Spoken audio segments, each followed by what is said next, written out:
Lauréate du concours des jeunes créateurs d'ateliers d'art de France en 2006, Marilyn Vince se voit offrir un stand au salon Maisons et Objets. Ses céramiques séduisent les acheteurs, elle travaille aujourd'hui à l'échelle planétaire en jouant sur toutes les matières et toutes les techniques. Je travaille toutes les terres, faïence, grès, porcelaine. J'utilise 3 grandes techniques. Le tournage, donc je tourne sur un tour électrique, tour de potier, toutes les terres. Ensuite, il y a le modelage, ce que j'utilise beaucoup sur ma collection de pièces en grès d'Irak. Et ensuite, il y a la technique du moulage, où je fabrique moi-même donc les moules et je coule ensuite de la porcelaine liquide. Et puis, je travaille aussi l'émail.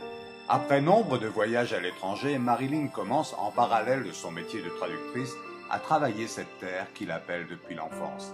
Sur son chemin, elle va croiser un maître tourneur, Augusto Tozzola, qui m'a appris la rigueur, la patience, la persévérance. Lui-même, il est musicien et il compare souvent l'apprentissage du tour à on fait ses gammes et puis ensuite, quand on a la technique, on est libre de s'exprimer et de montrer ce qu'on a à l'intérieur. Mais il faut d'abord passer par là. Sûre de sa vocation retrouvée, Marilyn revient alors à ses racines en s'installant dans l'atelier de son père et de son grand-père qui y peaufinaient des gants de cuir.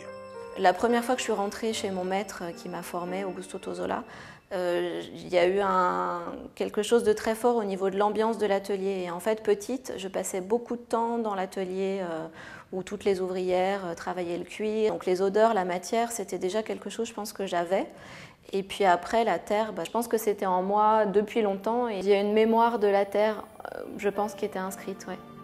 Les créations de Marilyn lui ressemblent. Fine en apparence, solide à l'intérieur. Pour un client londonien, elle prépare un service en porcelaine émaillée qui nécessite nombre de techniques et une bonne connaissance de la pâte à crêpes. Pour réaliser cette pièce, je vais vous montrer toutes les étapes, sachant qu'on part d'un prototype en faïence.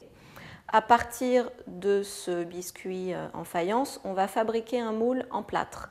Quand on coule en fait dans des moules, on part d'une poudre. Donc là, c'est de la poudre de porcelaine. On va ajouter de l'eau et on va arriver à un résultat d'une pâte qu'on appelle la barbotine, qui est une texture de pâte à crêpes en fait, ni trop épaisse ni trop liquide. Le plâtre, il va absorber en fait l'eau qui est contenue dans la barbotine. On va évider le moule lentement. Donc toute la barbotine descend.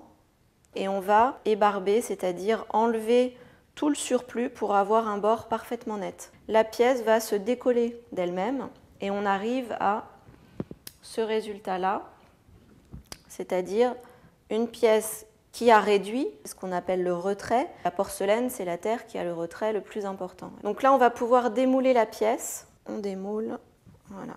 Donc à ce stade, la pièce est très très fragile et très légère. Donc si on casse, c'est à ce moment-là qu'on casse.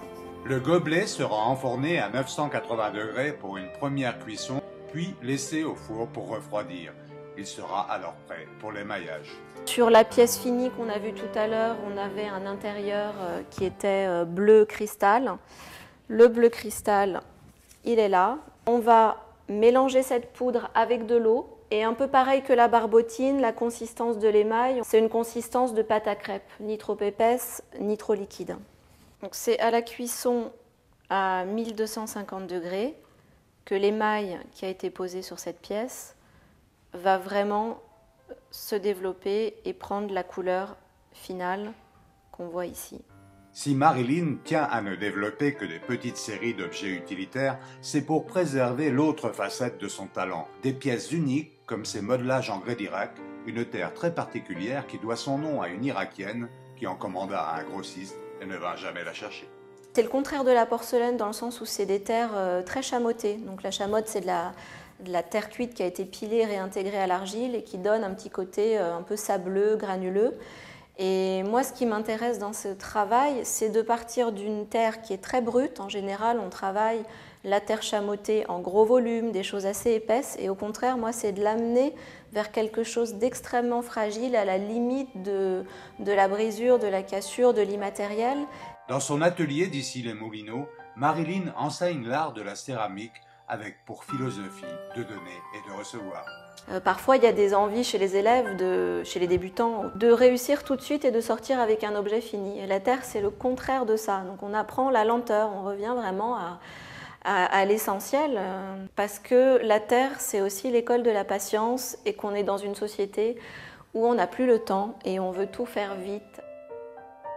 En travaillant ces matières à l'extrême, en cherchant la finesse et la lumière, en mêlant formes et couleurs, Marilyn Vince nous propose de plonger les mains dans l'argile pour mieux garder les pieds sur terre.